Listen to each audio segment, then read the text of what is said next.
These guys are labeled as being premium, so we're going to take a look at them and see if that's actually true.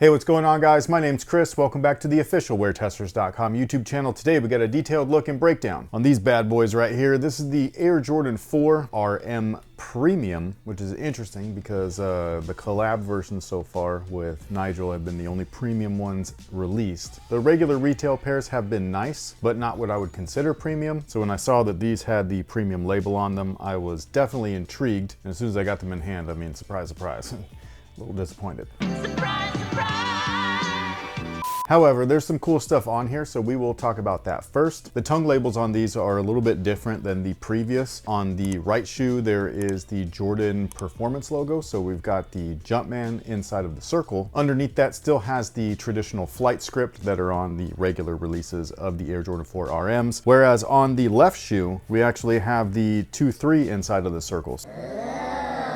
So essentially, this is a callback to the Jordan Motorsport team, which I find to be very interesting because to my knowledge, I don't believe that that's even a thing anymore. I don't think Jordan Motorsports is around. After he retired from the Washington Wizards, he actually made a motorsport team, which was a, I believe, bicycle racing?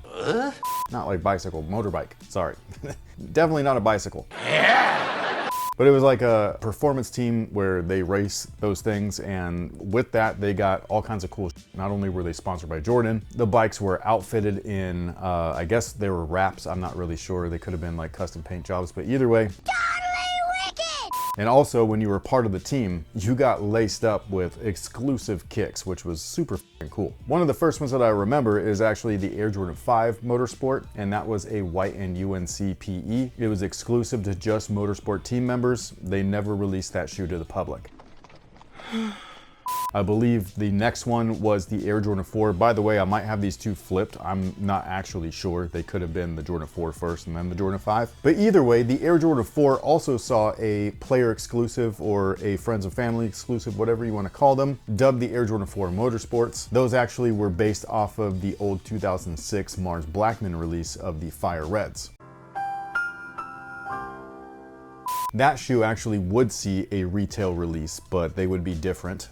We actually reviewed that shoe. So the Friends and Family was just a different shape than that other one. They also didn't feature the Mars Blackman logo on the rear, but it was a great colorway, and I was super happy to see it actually released to the public, so I thought that that was really cool. There was also a alternate motorsport that released that was essentially a reimagined version of the Air Jordan 4. It was an all leather upper, it was black and cement, but instead of red, it was royal blue. And I believe in that video, I accidentally kind of brought into existence the eventual Air Jordan 4 Bred reimagined, because I had said in that video, like right when it started, I was like, yo, I would not be mad if they made a black and red version like this, you know what I'm saying, with like this nice upper, and they eventually did.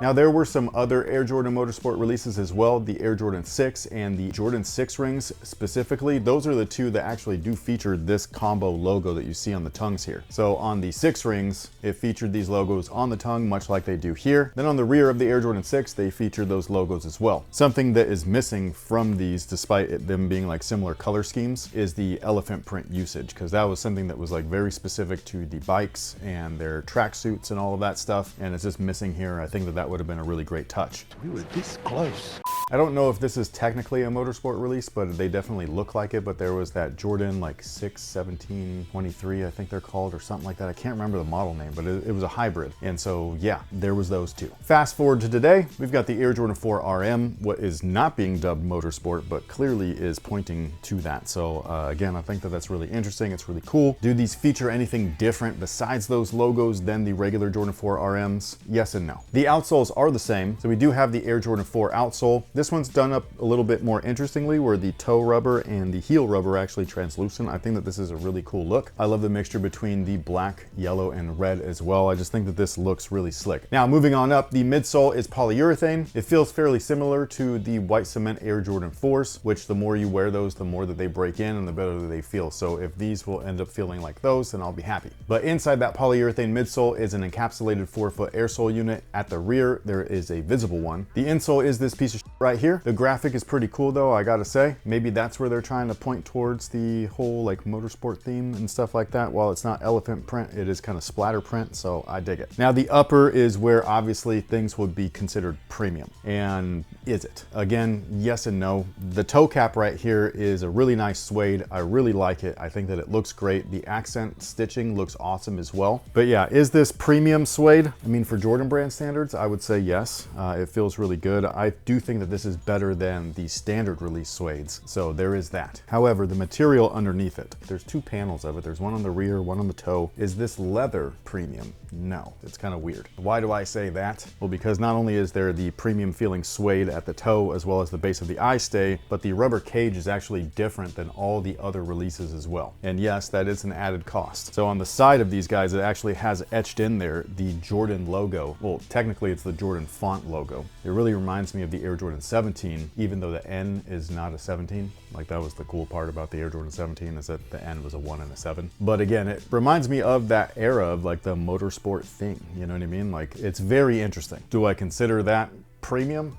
No, but you know, whatever. But having that little extra feature on there, I just do feel is a slight premium touch. So it would have been nice to have that on all the other ones, but whatever. The rest of the build is the kind of like Cordura mesh canvasy style of material. So again, not premium whatsoever. The only real premium touches are the suede overlays as well as the cage. And that's pretty much it. They do get increased in price a little bit. So do I feel like that's like worthy of the price increase? Obviously the answer is no. But once they start to go on sale, and I mean, some of the colorways have already been hitting Ross. So once you find them in places like that, I think that this is a solid buy. Now, in terms of sizing, they do fit true to size. Whatever you typically wear, that is what I would recommend. These are currently available at a ton of retailers. I actually grabbed this one locally here in the Sacramento area over at Phenom. They're located in the Doco Shopping Center. They actually have the second location in Elk Grove, and then they have another location in Minnesota. But if you were interested in anything that Phenom has to offer, make sure that you follow them over on social media at Instagram, simply at Phenom Global. And with that being said, what is today's user submitted question of the day? Do you think style outweighs comfort when it comes to shoes? For example, some really cool looking shoes just aren't great to wear or play in, whereas some uglier, boring ones are the most comfortable. I guess I would have two answers for that. One would be from a performance perspective. And I do know that there's the whole like Deion Sanders, like look good, feel good, play good type thing. I think that only works for a certain type of person, because personally, if a shoe is hurting me, even if it feels good, like Kobe Pro Tros, I don't wear them.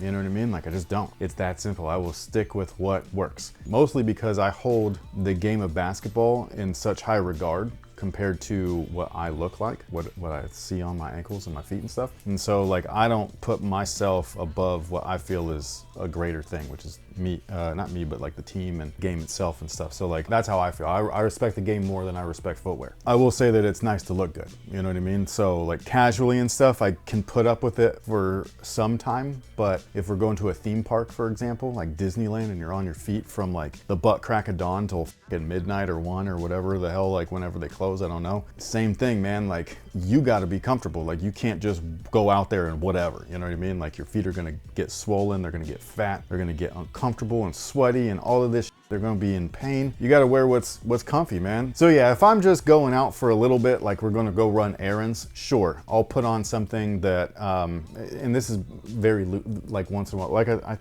what video was it? I don't know when all of these are going to be uploaded in like what order, but one of the last questions we asked, I don't remember the specific question, but I had said like I wear like my Vans mostly. So yeah, and I don't feel like, or I do feel like those look good, but they're also not uncomfortable for me. This might be a better question for ladies though, because like you guys put up with some bullshit. I think it's like a young person's game though, because I really don't anymore. I'm kind of in that same realm. I have like a couple pairs of shoes. It's a pair of boots specifically where I love how they look, but I know that my feet are going to hurt. Right. And so it's only for like special, like a night out. I'm not trying to like deal with anything that's uncomfy or giving me blisters. Those boots literally gave me scars on my ankles where like it rubbed them raw. So I've been there, man.